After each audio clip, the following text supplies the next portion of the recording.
Hello and welcome to the brand new American Reformation podcast. We long to see the wider American Christian church fall more in love with Jesus by learning from the practices of the early church and other eras of discipleship multiplication. We want to hear from you. Make sure you comment and leave a review wherever you're watching or listening to tell us what God is doing in your life or how you feel about today's conversation. Lord, have your way in us. Let's dive in.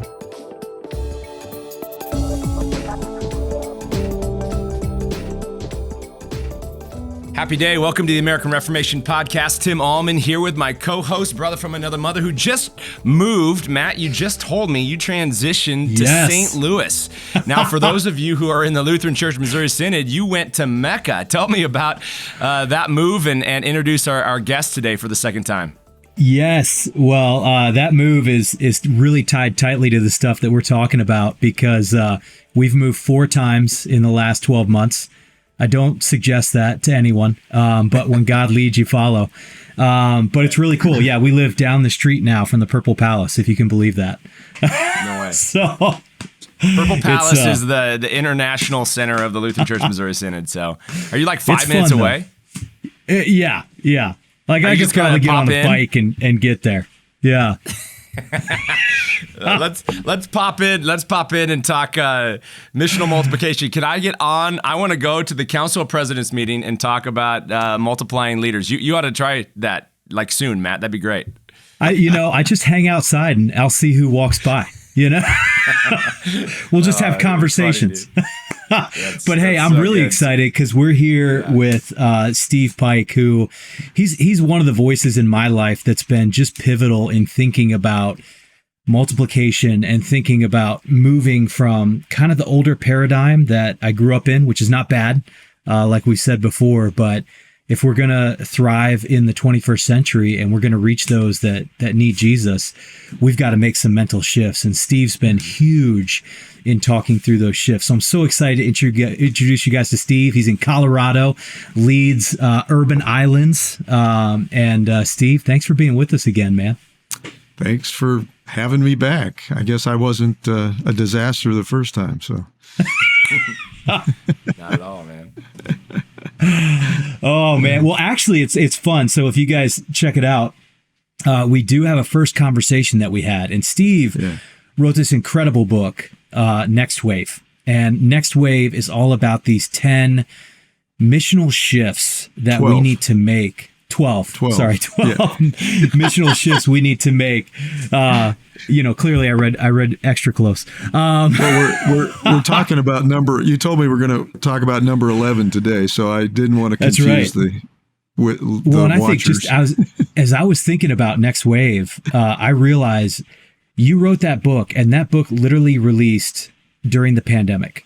Yeah, which couldn't have been a more perfect time, because I think if it had released before the pandemic, people would have read it and been like, whatever. Yeah. Like everything seems to be going fine. Everything shuts down, and it's like reading this prophetic work. In fact, I shared it with everybody because I was sitting in a 7-hour COVID test line, reading Steve's book going, I think more people need to read this.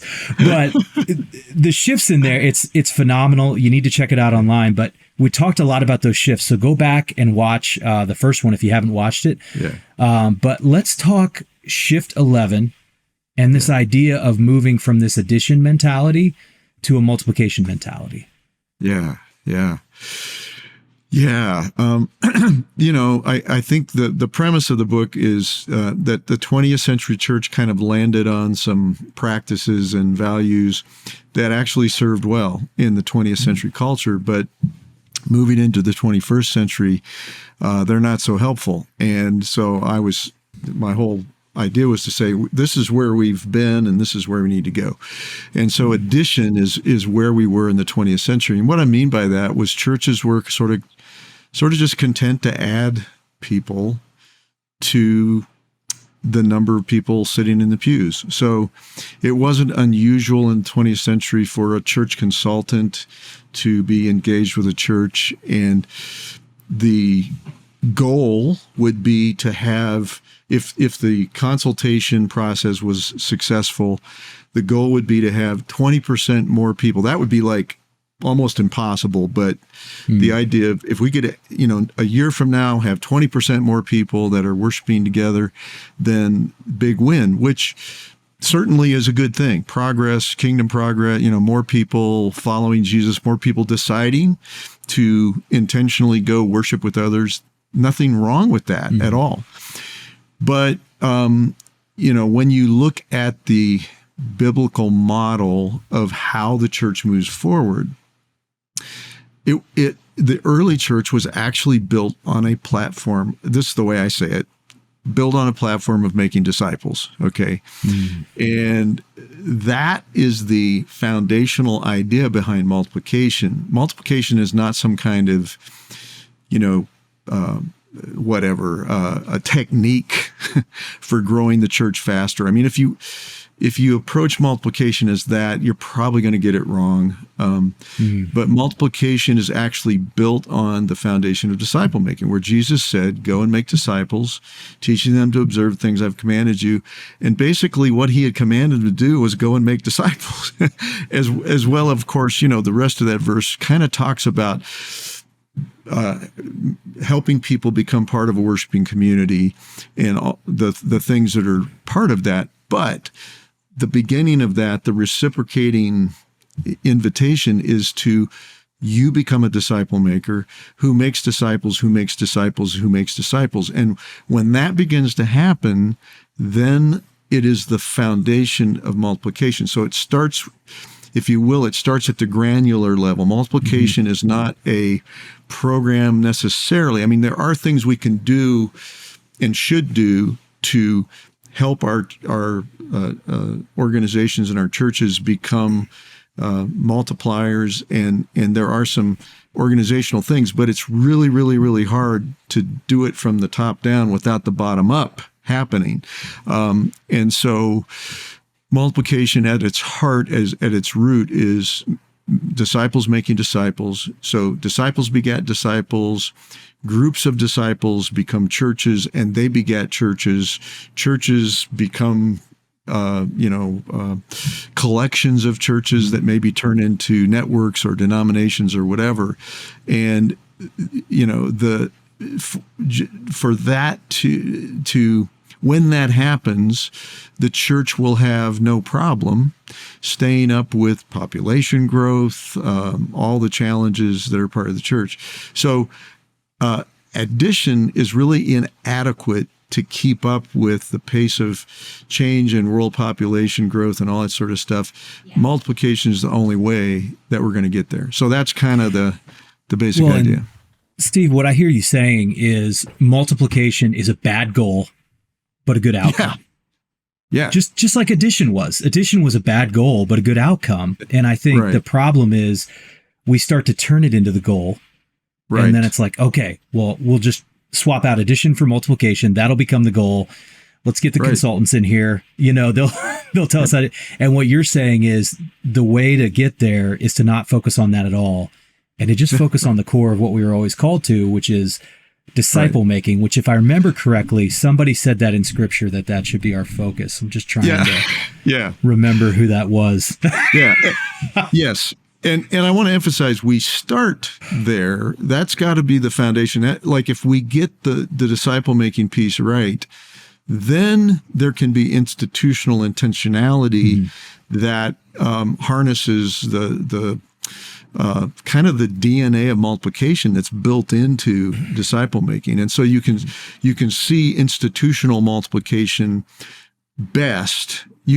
I think you can artificially kind of prop it up by sort of, learning the tricks of the trade of multiplication and saying, okay, our church is going to start 2 churches a year from now until Jesus comes. And people make up ideas like that, call it multiplication, but that's still actually a form of addition. Multiplication really happens when, when you make the goal, hey, wait a minute, what if we all become disciple makers?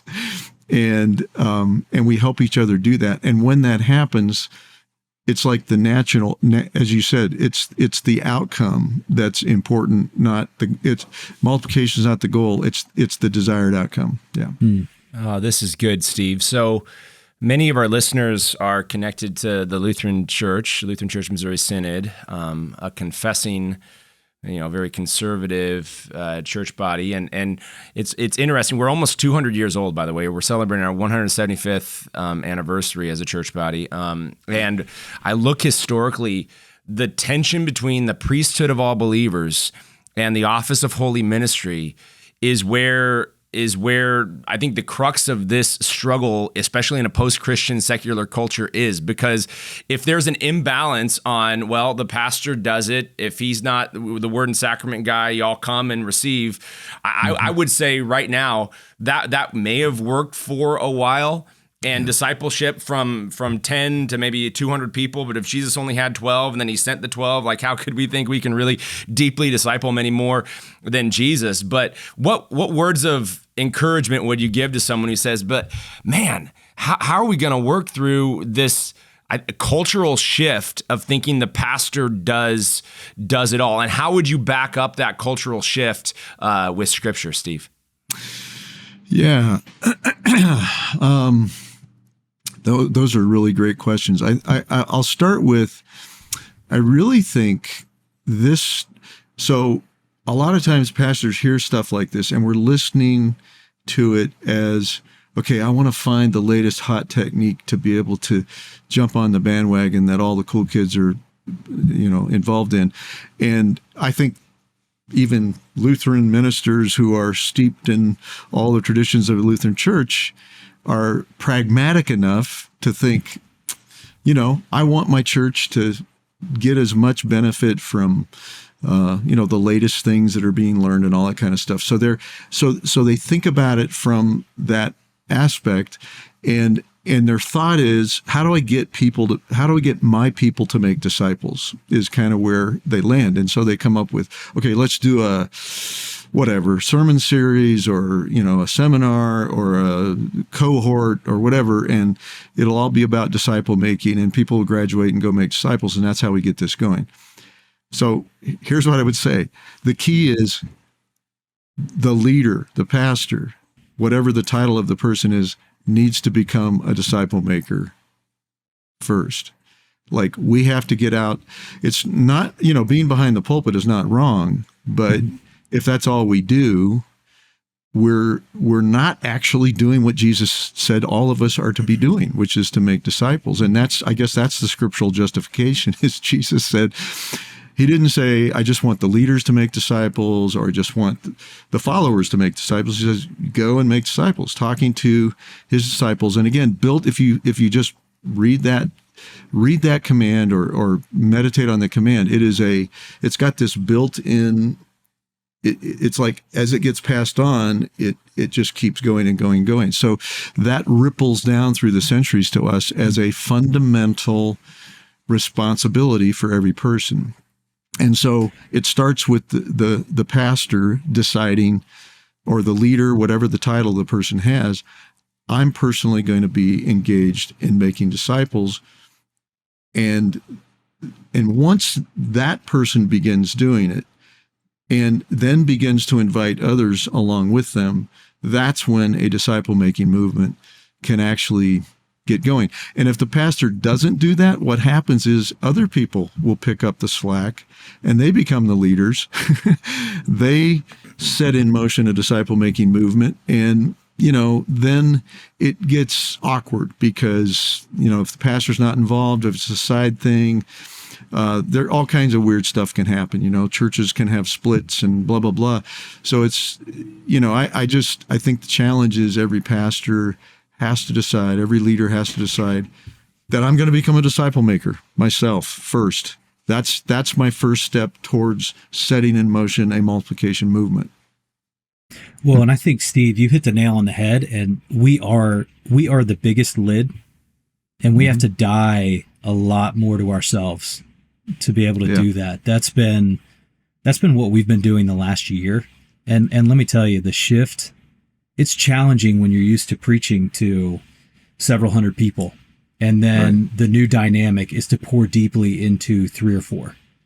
And take that time to do that. And you're scheduling that in with everything else you're doing.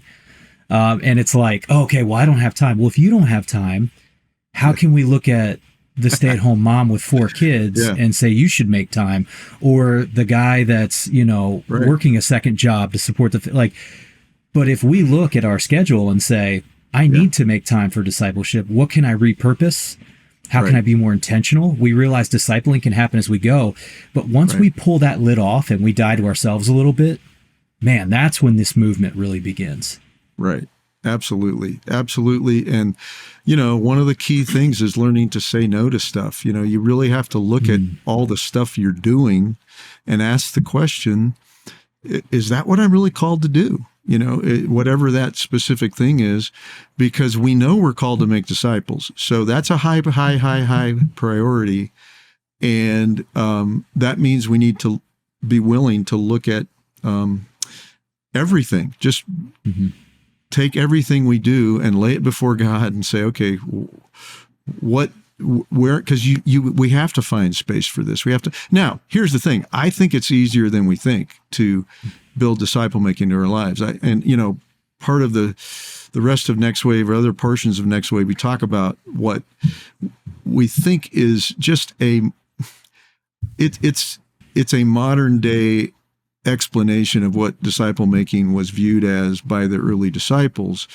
And bottom line is they were always making disciples. Like wherever they went, disciple making was not confined to the church building. It wasn't confined to a class. It wasn't confined to teaching. It was literally life on life. And so, for example, I live in a high-rise apartment building in downtown Denver, and today I got on the elevator to take my dog out, and there was another person on the elevator, and you've got like 5 seconds or 10 seconds, depending on how many floors you're going. And I see that, like the way the shift has happened in my brain is that's a disciple-making opportunity. Now, obviously, I can't take the person in 5 seconds from,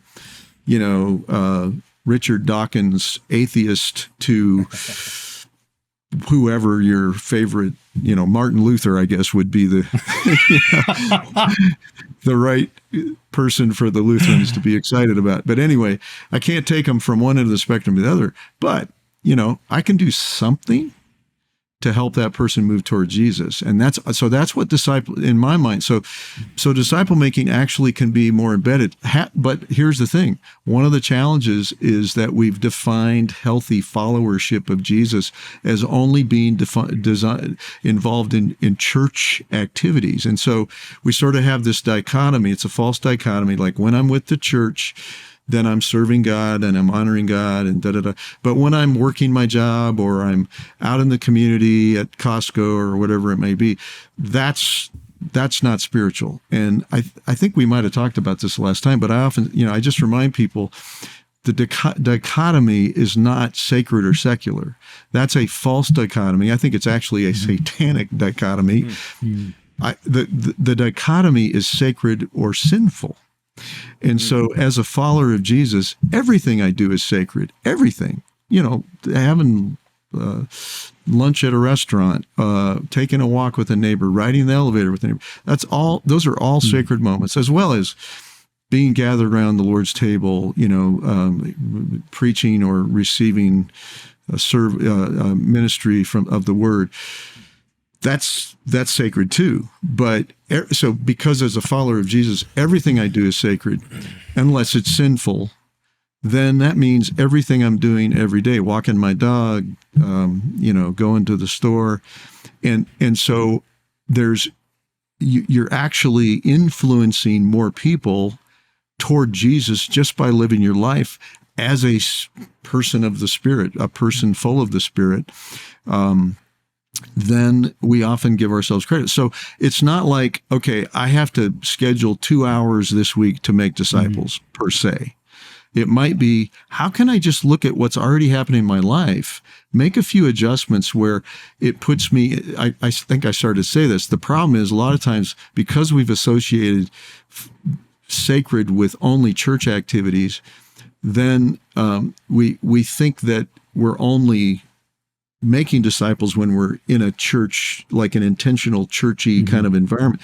And we have to shift the idea that, no, everything I'm doing, sometimes it will involve, deeply evaluating, talking through scripture with somebody, helping somebody decide, literally pray to, decide to follow Jesus and accept him as Lord and Savior. But other times it's just being a kind person that they want to have a conversation with again, and so that's part of disciple making too. So, man, Steve, that is profound, Matt. I want to go deeper on the sacred and secular dichotomy, but what did you want to talk about, Matt? I was just saying, Steve hit the nail on the head. In fact, we need to look for those easy opportunities to start discipling. We were working with a church in Vancouver, and their pastor started training in this with us, and then he started changing his business meetings to start with Discovery Bible Study. 10, 15 minutes of your meeting. All of a sudden, this Discovery Bible Study starts to shape his team. Then somebody on his team, won't mention who, his brother across the country starts having some problems, issues. So this guy from his team, because he's had Discovery Bible Study and discipleship modeled for him, says, hey, let's do Discovery Bible Study together. They start discipling. And all of a sudden, he is helping him grow in the faith from across the country because a business meeting turned into a discipleship opportunity. Yeah. And I think there's all kinds of opportunities for that. Yeah. That's exactly what so it's not necessarily, now it can be, again, I want to make a point that the early church, there was nobody at the point where Jesus said, I will build my church and the gates of hell will not prevail against it. There were not very many people in the world that were following Jesus at that point. So the point is, if the people who heard that just said, well, our response to that is we're just going to meet together every week, several times a week, and we're just going to talk to each other, and we're not going to share this with anybody else, that would kind of be missing the whole point. So there was they intentionally embedded in their lives the sharing of the gospel, the living out of the gospel in such a way that over the next 300 years, Christianity ended up being the religion of the empire. And again, there's some great books about how and why that happened, but Rodney Stark's book talks about his conclusion is how did this very minor cult basically in year 33 become the religion of the empire? What made it different than all the other little cultic groups that were populating the Roman Empire? And his answer was that the Christians actually lived out the gospel. Basically, that's just my summation of his summary paragraph of his answer. So the point is, there's real power in just embedding it into your life, that in everything you do, not just even in church business, but just seeing yourself as helping somebody that doesn't even think they want to follow Jesus. They may be again, Richard Dawkins' atheist. They're not looking to follow Jesus. And you say, hey, you want to come into a Discovery Bible Study? Their answer might be, no way. But that doesn't stop you from seeking to make a disciple of them. My attitude is we keep giving them the opportunity to follow Jesus, but depending on where the person is at. And what you just described is a beautiful illustration of making great use of time. But even so, what I'm trying to, I guess where I'm going is sometimes our busyness with church activities actually prevents us from having time to even interact with people who aren't already following Jesus. We just, so almost, Steve, like we're exacerbating the sacred secular divide. Yeah, exactly. And so we actually have to kind of break out of our bubble. Like, think of it as we've got a contagious positive disease and we got to be around other people for them to catch it, or it's not, we're going to only be the ones that have it. And so that means we have to change like our habits. We have to be intentional. I've helped a lot of pastors make this shift, and they say, well, I just don't have time. I'm always in church, and I never have an opportunity to interact with somebody who's not a believer. And I just say, okay, well, then what might you do? Well, one guy said, I've always wanted to learn how to do jujitsu. So he joined a jujitsu class. And now about half of his class is part of his church, after a year. It takes a while. But so you build intentionality. And sometimes even churches have such a busy habit of church stuff that the people that are fully invested in the church don't really have bandwidth to interact with people who are not following Jesus. So anyway, we encourage people to see disciple making as everything that goes on across the whole spectrum, from you bumping into somebody who's not following Jesus. Disciple making begins there. That's where disciple making begins. They don't know it, but you're starting to help them move toward Jesus. You're doing the best you can to help them move toward Jesus, all the way across to they're making disciples who make disciples who make disciples. So I think the revolution we have to have in our thinking is, instead of segmenting, I think evangelism happens inside of disciple making. Disciple making is the whole thing. Making a disciple starts before the person decides to follow Jesus and continues after the person.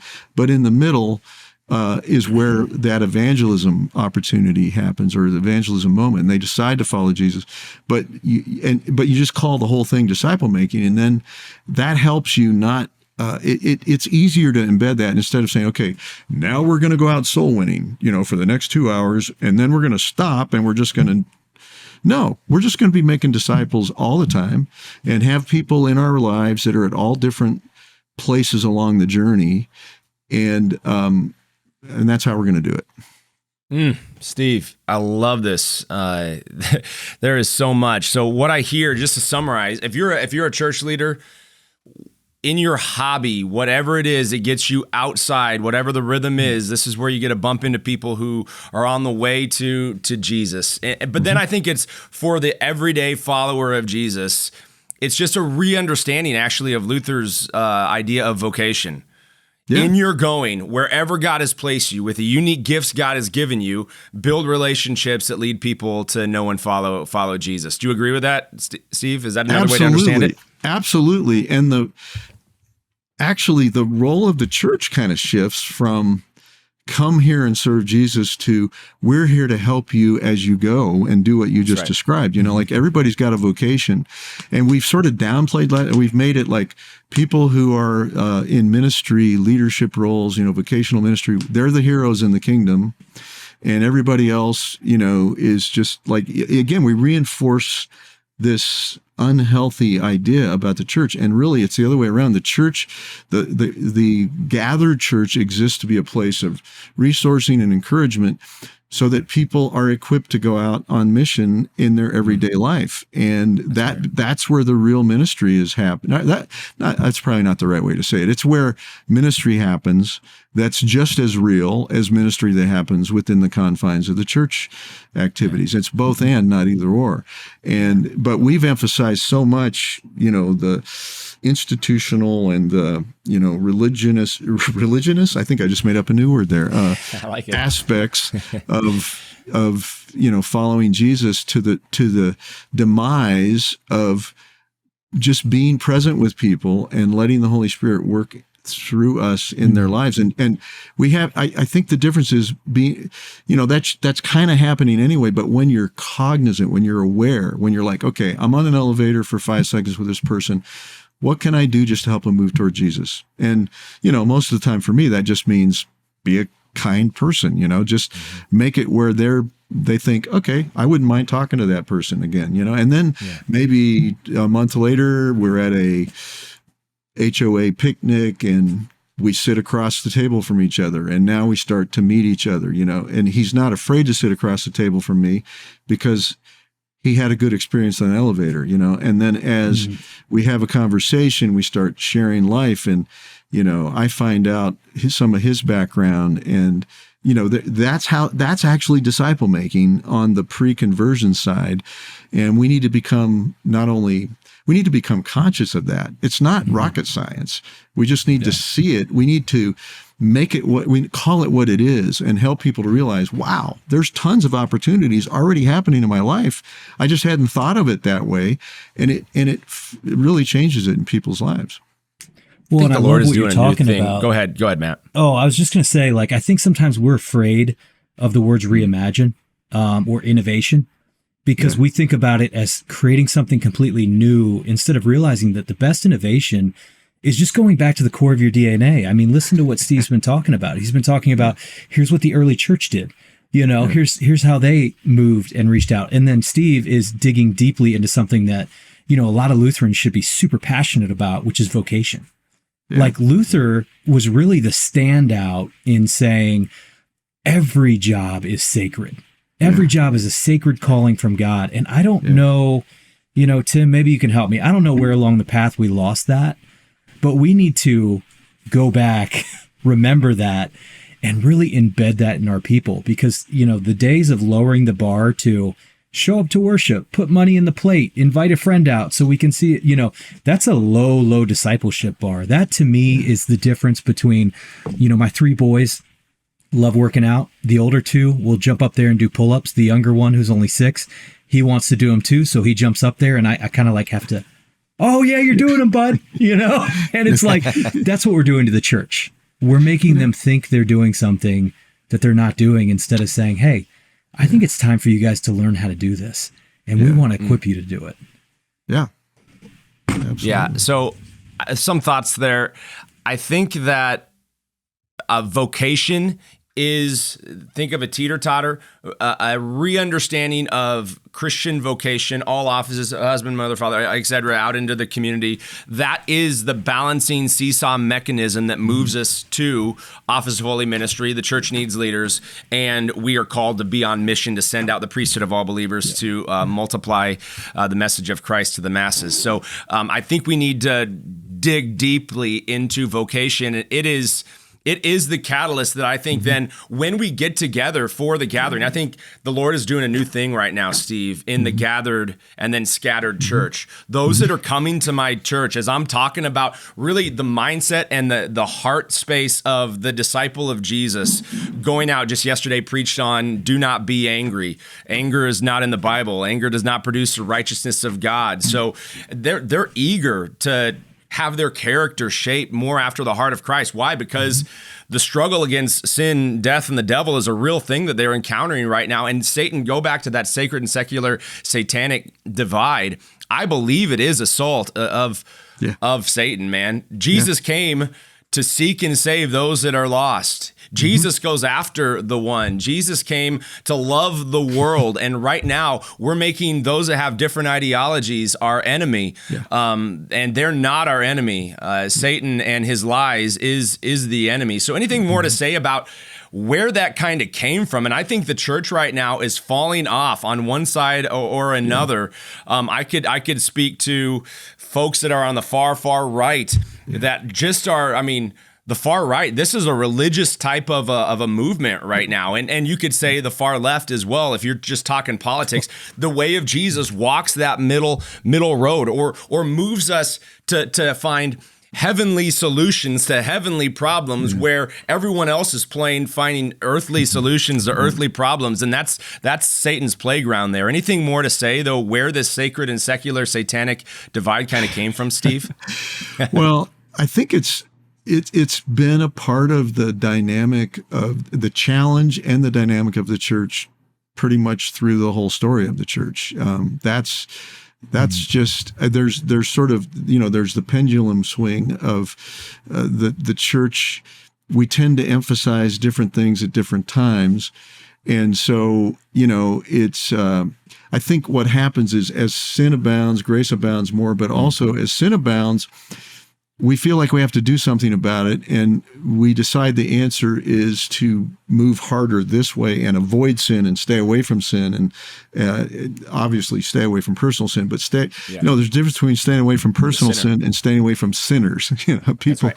People who need Jesus. And I think. I don't know. That's a great question. Some of it might be the politicalization of the church, where the church got tangled up with a certain brand of politics. And actually, depending on the church you're part of, different parts of the church tend to be tangled up in different sides of the political divide. There's churches that are more left-leaning, they resonate more with the message of the left, and there's churches that resonate more with the message of the right.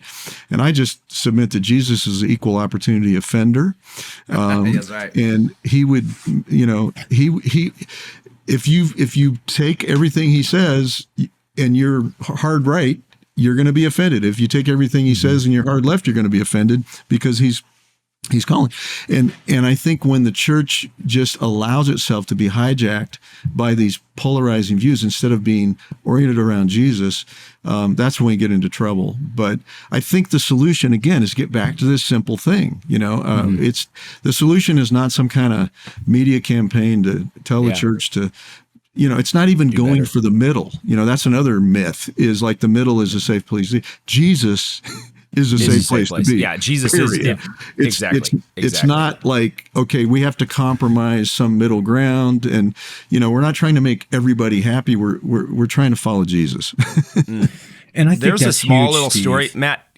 Can I just? Yeah. There's a small little story of Jesus that we often overlook that I think is really formative in Luke 9. So Luke 9 at the beginning, you got the sending of the 12. And then Luke 10, obviously, sending the 70, 72. And then toward the end of chapter 9, there's this journey with Jesus and the disciples through a Samaritan town that rejects him. Do you remember this? They reject Jesus and the disciples go, do you want us to call down fire from heaven to consume them, right?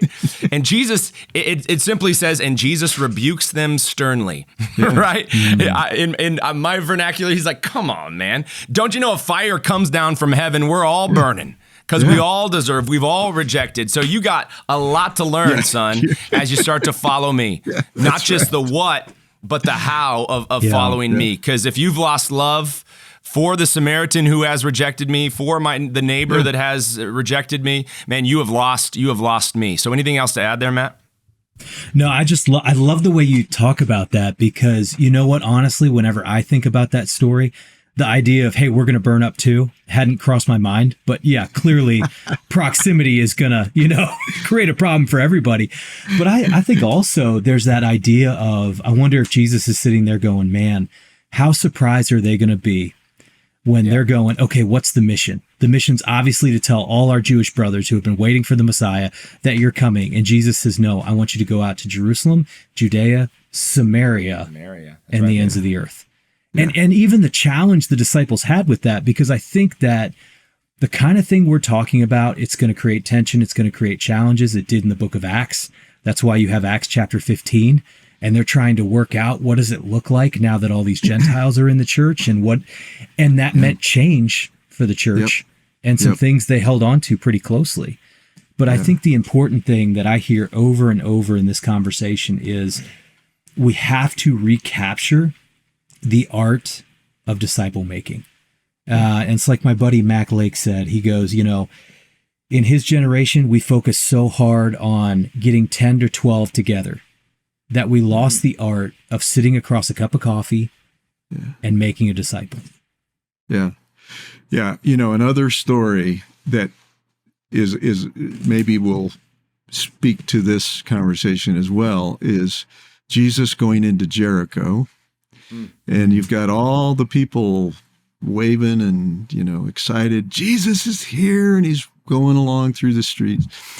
And I don't know. It doesn't say, I don't think he ignored people, but it's fascinating that he picked out the worst sinner in town. I mean, Jesus was always making this point. Like, if you were following him around, you were going to see him. He was called a friend of sinners.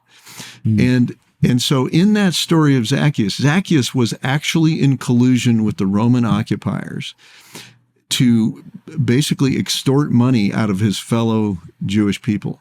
I mean, he was Bernie Madoff on steroids. And I mean, just another level of, the guy was just, frankly, he was evil. I mean, that's how he was viewed by the people in his town. And Jesus, in front of all those people, said, hey, Zacchaeus, I want to come have table fellowship with you today at your house. Okay, so Jesus he's telling everybody, this is where my priority is. And he gets, I don't know when this happened exactly, but at the end of that story, as it's wrapping up and Jesus is either at or he's headed to Zacchaeus' house, he makes this statement: I came to seek and save that which is lost. And therein, that is the mission of Jesus. And therefore, if he's the one building his church, that's the mission of the church, is to seek and to save that which is lost. And Jesus is saying, if you're going to follow me, you're going to be intentionally going after lost people. And it's ugly and it's countercultural, and it's not going to be understood by religious people. Religious people are really going, what is he doing? This can't be the Son of God. He's having a meal with this evil man.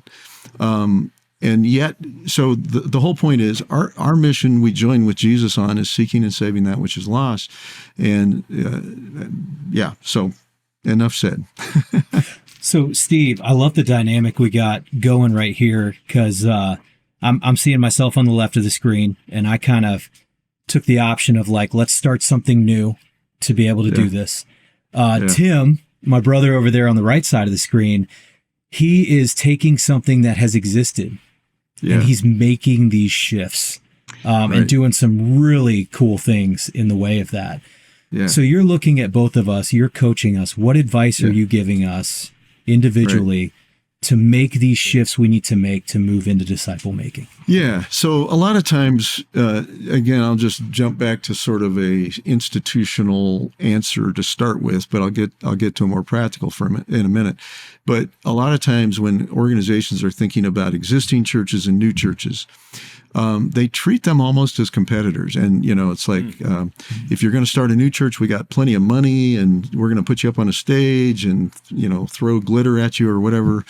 And for those of you that are plugging away with an existing church, God bless you. I hope it works out, and we'll throw a few bucks your way if you come up with a good plan or something. So, it creates this tension between church planners and pastors of existing churches who are trying to help that church flourish again, because we treat them as different. Like, church planning is great and good, and the other is, okay, you just got to plug it out. Anyway, here's what I would say to that. I believe that church planting and church renewal, church revitalization, whatever label you want to give to it, are the same thing, starting in a different place.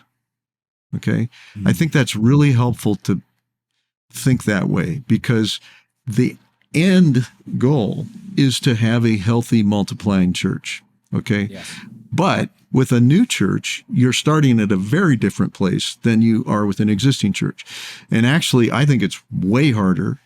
So between the two of you guys, I have way more respect for Tim than I do for Matt, because Matt's taking the easy way out. He's like me. No. I've decided I'm going to do the fun thing, because it's actually easier to start a church from scratch than it is to help a church that's already been on a journey to flourish again. And that it requires a higher level of leadership skill. There's just it's just really a hard thing to do. That's why it's not a super common story. Is you see a lot of churches where their stories, they just kind of go along. In fact, Tom Rainer, the guy from Lifeway, he wrote a book that was I can't remember the name of the book now, but it was the premise of the book was he was going to do the same thing that Jim Collins did with Good to Great for companies. He basically studied a bunch of companies that went from being good companies to great companies. And he was looking for the secret sauce, like what's the common elements that all of those companies that went from good to great. And that's what the book is about. There's I forget how many common elements that he found that were common practices that helped a church go from good to great. Tom Rainer decided, hey, I'm going to do the same thing for the church. What a service. So he came up with these parameters, like how do you define when a church has gone from good to great? What's a good church and what's a great church? And so he actually decided on I think before he started looking for him, he said, well, it's got to be, and I don't remember the specific parameters, but they had to do with number of baptisms, stuff like that. Okay, so, and there's got to be like this certain percentage increase. But here's the one key, or the one element that he made sure was part of it, was the same leader had to be there when the church was good through when the church became great. So he got a sample of 50,000 churches, 50,000 churches to study, looking for churches that fit the parameters that he had come up with of what it means to go to good from great, from good to great. And the thing that stuck out to me was he didn't actually put this in the main content of the book. It was in the footnotes. How many of these churches? There's 50,000 he studied. Only 13, 3 out of 50,000 fit the parameter. And those are the churches he wrote the book about, was here's what they have in common. But my takeaway was, it's almost impossible. Right? That's not encouraging. Yeah. So that's why I'm saying it's a really hard thing to do. It's a really rare thing to do.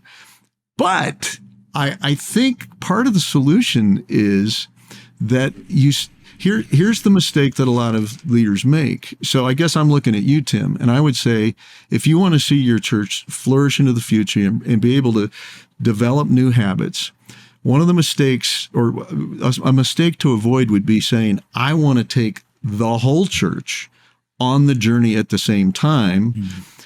And success is that everybody that is currently part of the church, whatever, 2 years in the future, is going to be part of this new vibrant church, or this reimagined church, whatever it may be.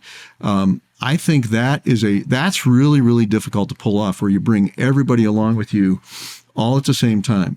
So what I would recommend, so let me switch to Matt for a second and say, if you're starting a new church, don't worry about the congregation as much as you worry about making disciples. Okay. That's going to set you off, and pour your energy into making disciples, and the congregation will take care of itself. But you might be able to gather a bunch of people together that call themselves a congregation, but none of them are making disciples. And, all you have there is a bunch of Christians getting together, and they like Matt, and the messages that Matt preaches. Okay. So going back to Tim. So what we recommend, and what we've seen be successful, is that you as the leader identify some people within the congregation that you based on their behavior, their whatever. This is more of an art than a science, but you identify some people and you invite them into a journey together.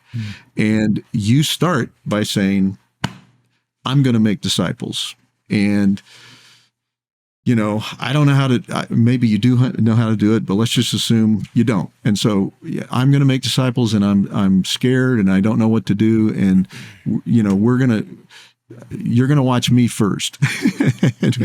and then you invite them to start to make disciples. And so this isn't a preach a sermon series for 6 weeks, and then the church is reimagined. You actually almost, in a way, you're forming a side congregation, if you will, a group of people who you invite into a different rhythm, and you leave the bulk of the people, just not leave them. That's not the right word, but you don't mess with what you're already doing. Because if you go with the theories of diffusion of innovation, it makes total sense. Only about 20% of people are really interested in change to the point that they're willing to change their behaviors. So instead, the 80% are not. They prefer to stay the same. So instead of fighting that resistance and making that where you have to put your energy, go with the goers, and then you have to, so I always say, reduce the energy you're giving to the people who are going to be prone to sort of just stay where they're at, and increase your energy to this group over here. Give your energy here. Figure out a way to do this with minimum energy. And over time, this is going to start to flourish because it's loaded with life. And over time, people in the existing congregation are going to go, wow, I love what's happened in Billy Bob's life, and how is that happening? And they start finding out about it. And so instead of trying to, conquer this huge resistance that people have, well-intended resistance. They're not evil people. Instead of trying to overcome that, you instead breathe life and energy into people who are ready to go there, go into the new, and let that grow and grow and grow. And pretty soon, at some point, well, there's probably three outcomes that might happen with this kind of process. One would be you really you really get it wrong and you blow the church up, and that's one possibility. Okay.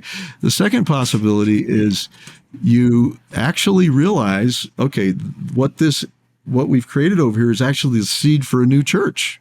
And instead of trying to bring the two congregations together, you just send this one out and then you do it again. That's not a bad thing. Then the other option would be that you find a way where there's enough excitement generated where the bulk of people say, yeah, we want to go where this group's going. And that can happen too. So that would be my counsel to you, Tim, for an existing church. And then Matt, just build on a platform of disciple making, like relentlessly. People will come to a new church and are like, hey, when are we going to start doing this or that? And it's all like institutional elements that they personally love and desire, and they will sidetrack you from a disciple making focus. Don't let them do that. Stay focused. Steve, so much wisdom there, bro. Like, I am so excited, and I never want to forget what it's like not to know. So I'm 40, I'll be 42 next month. I was 31, 32 when I came into a divided church and school. We have a lot of schools in the Missouri Synod, and financially anxious, a lot of debt. We had $11 million worth of debt, worshiping about 400 people. And so it was a little overwhelming, but I didn't have the wounds of like trying stuff, and it kind of, so you're just like, yeah, I want to play the 31-year-old dumb pastor like my entire ministry, you know, where it's like, I don't know exactly what God's going to do, but he called me here, and I like you, and let's see what the Lord does. And I promise to be here to bring the word consistently with passion, and I'm going to invite other people on. So what we kind of did, you work with what you got, right? You work with a willing. It's a small group of people, and this small group of lay leaders came together within 6 months, Steve, and started a ministry called La Mesa.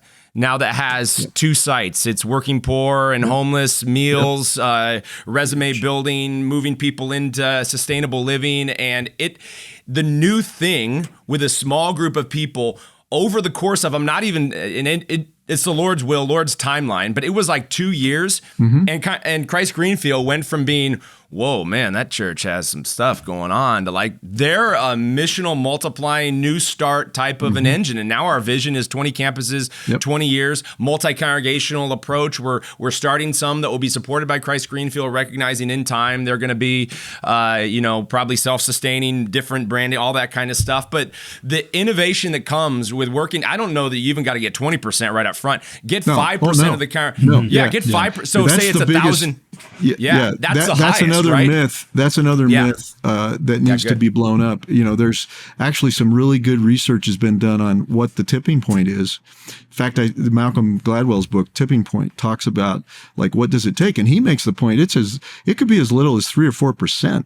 That's right. That are people who are passionately focused on a new direction or on a new way of being the church or whatever, can actually set in motion a profound movement in it. But it sounds like what you're talking about is Exhibit A of what I just described. You know, I didn't know it. It was just the Holy Spirit, and that's how. But you know what? If you get behind the stories of churches that have actually accomplished what you've accomplished, it's a very simple. They kind of stumble into it. So actually, we wrote what happened with Next Wave was people started going, well, what about new churches? I mean, what about existing churches? Because Next Wave was sort of written with the idea of these are the shifts you got to make when you're starting a new church.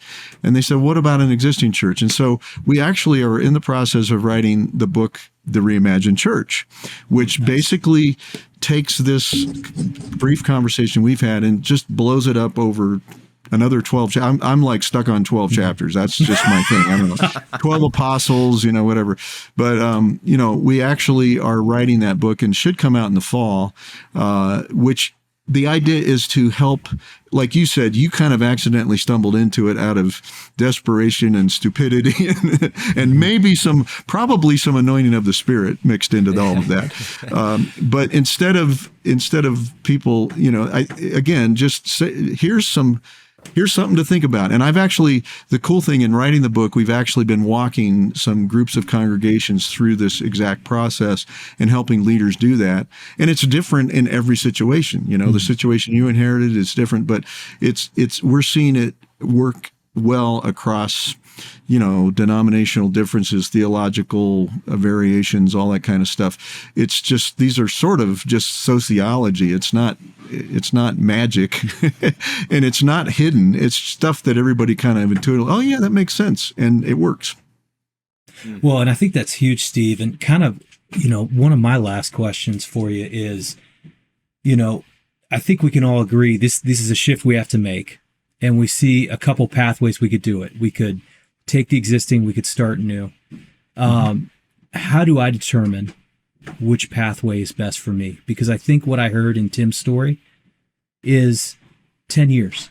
And when I'm thinking about my story, about 10 years. Everything's going to take time in the making, and it's all going to be wildfire.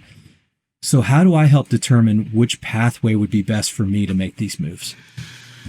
Yeah, I think that's a really great question. I don't know if there's a super clean answer to that, except to say, there's a sociological principle, past behavior predicts future behavior.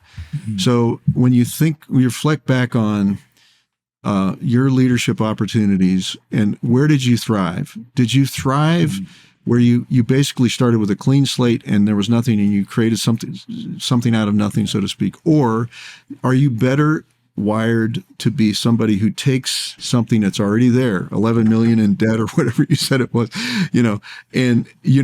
so I'm wired to be a starter. Like when Tim said that sounds like an absolute nightmare to me. I would go into that situation.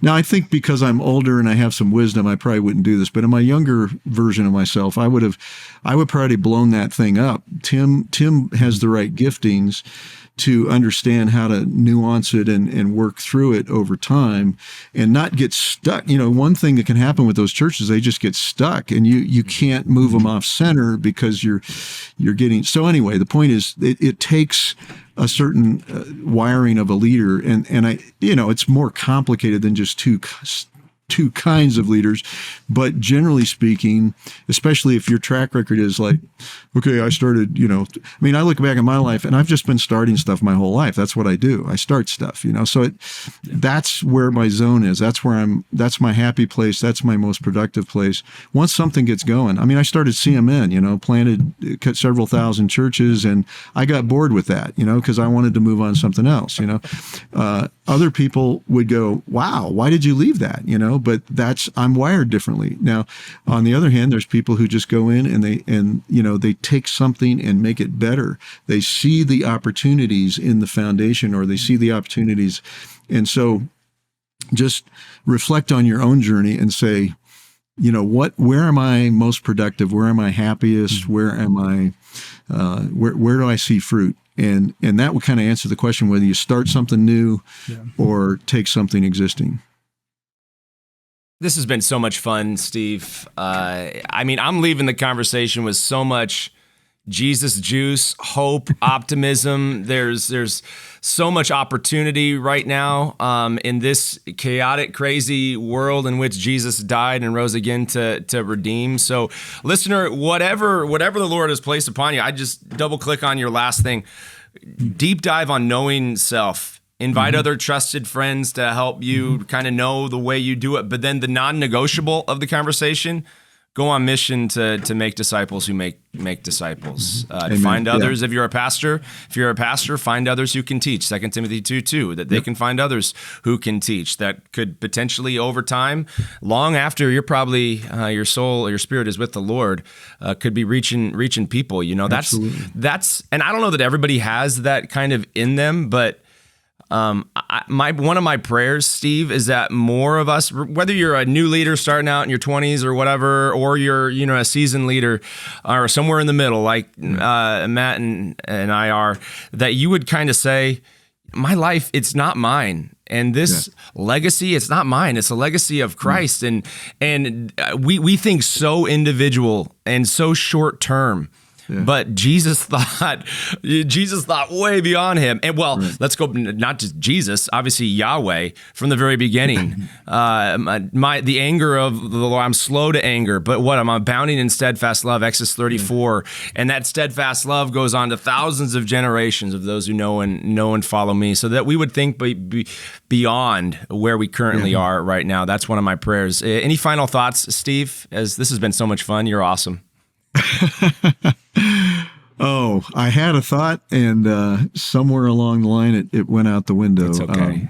I guess I would. I think I love the fact that you kind of landed at the place back where we started, which is making disciples who make disciples. And my challenge would be that everybody really dig deep into that, and especially the leader that has kind of given themselves permission to sort of get into the, I don't know, just become somebody who teaches other people.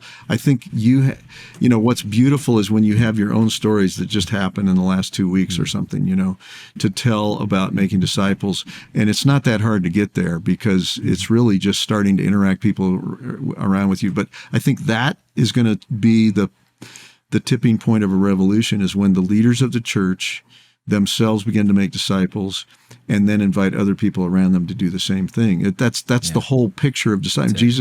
Jesus said, "You've been watching me make disciples. Now you go do this." And we do the same thing. But you can't, Jesus did it first. He showed the way. He didn't say, "Okay, here's how you make a disciple, 1, 2." He just did it. He showed them. And that's what that's how we do it. So I think I just want to me, that's the key to the whole thing. That's like the foundation. You get that right, everything else will land in the right place. Final thoughts, Matt? I would 100% agree. And realize, especially if you're a church leader, it's going to feel much smaller. And I don't want to use the word insignificant, but maybe insignificant to what you're used to doing. But it's not. One year down the road, it will be unbelievable seeing the traction that happens. So that reminds me of what I was going to say earlier. And there's the parable of the talents. And, one of the things we have to avoid is comparing ourselves to, there are some people who have 5 talents, and some people who have 2, and some people who have 1. And, they're all contributors to the kingdom. They weren't viewed. You see that the only thing people got rebuked for was not using the talent they were given. It wasn't, the 1 should be doing as much as the 5. It was, so anyway, the point I'm trying to make is absolutely don't measure. We've got to put some kind of blinders on or something and stop trying to, either be intimidated by people that we think are more talented than us, or feel superior to people that we feel are less talented than us. That's such a dangerous path to go down. Yes. And it's super subtle. And in this area of making disciples, like you said, Matt, I've seen situations, depending on the circumstance, it might take a long time before you start to see fruit that you feel like is worth counting. And that's where we get back to the other absolute foundational principle that I kind of talk about in the book a little bit, of obedience trumps everything. One of the worst things that happened to the 20th century church was we made excellence the number one value that everybody was shooting for. And that is not a kingdom. That's an American idea, is excellence as the number one value. Obedience trumps excellence every time. And so what is God calling you to do? And if God's calling you to sit with 5 people for 5 years and just pour into them, then do that. And I realize that creates a lot of very practical challenges, like how do you make a living if you're doing that and stuff like that. That's a whole nother discussion. But if, the question is, what is Jesus calling me to do? And then do it. And if you're a 1 talent person, it's going to be different than a 5 talent. And stop looking at everybody else. Just do what you're called to do. Steve, okay. This has been so much fun. Selah, yes. Well, this has been so good. Hey, Steve, if people want to connect with you and Reimagine Church, is that what we should look for here in the fall? Yeah, sometime in the fall. We're still working out the details, but the book is basically written. Yeah, so Reimagine Church, it'll be available. I think it might be this is premature, so I probably shouldn't say, but that we're working with a publisher, and it'll be with a publisher you're familiar with, maybe. And but anyway, to get in touch with me, probably the simplest email for me would be Steve, Steve, at uip.city. Steve at uip.city. That has the fewest letters in it, so it's kind of the easiest for people, and that will get to me. So fun. Matt, love partnering with you to learn from amazing leaders like Steve. And I think we're going to do this a handful of times into the future, and that'll be great. This is the American Reformation Podcast. Sharing is caring. Please like, subscribe. You guys may not know, but the Unite Leadership Collective, this is a podcast, the Unite Leadership Collective. The audience is growing, and wherever you are taking this in, if it encourages you and you find joy, you find hope, you find encouragement to start new things, to reach new people with the gospel, or just do the one right next thing, which is find that brother or sister that you're journeying alongside, your neighbor, your coworker, and just start to lean into Jesus conversations with them, man, the Holy Spirit will show up and show off. This is the American Reformation Podcast. We'll see you next week. Thanks so much, Steve. Thanks, Matt. Thank you. Thank you.